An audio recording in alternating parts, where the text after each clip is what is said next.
1 लाख रुपयांचे औषध घेतल्याने मुलगाच होणार असल्याचा दावा करण्याबरोबरच अवैधरित्या गर्भलिंग निदान करून गर्भपात करणाऱ्या टोळीचा कोल्हापूर आरोग्य विभागाने पर्दाफाश केला आहे।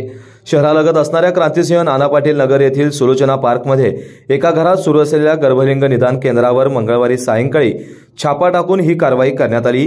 या कारवाईमुळे कोल्हापूर जिल्ह्यात एकच खळबळ उडाली आहे। जिल्हाधिकारी राहुल रेखावार यांच्या सूचनेनुसार करण्यात आलेल्या या कारवाईत 2 जणांना ताब्यात घेतलं असून या रॅकेटचा मुख्य सूत्रधार बोगस डॉक्टर स्वप्नील पाटील हा पसार झाला आहे।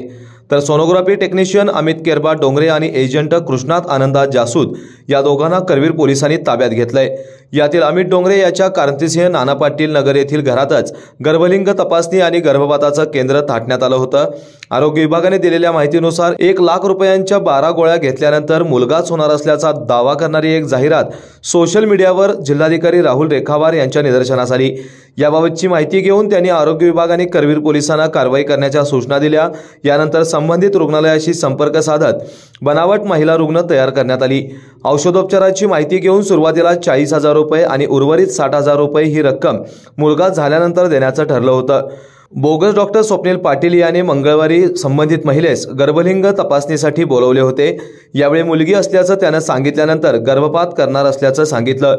यावेळी पथकाने छापा टाकला, मात्र कारवाईची माहिती मिळताच बोगस डॉक्टर पाटील यांनी या ठिकाणाहून पलायन केलं।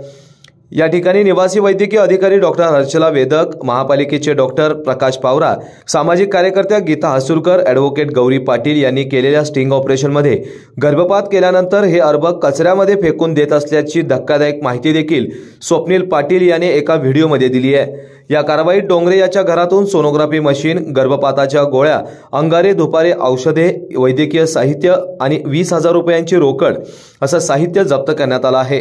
दरम्यान शाहूवाडी तालुक्यातील बांबोडे येथे मध्यवर्ती बाजारपेठेत असणाऱ्या आनंद हॉस्पिटलवर देखील छापा टाकून बेकायदेशीर गर्भपात आणि उपचारासाठी वापरण्यात येणारा औषधांचा साठा जप्त करण्यात आला आहे।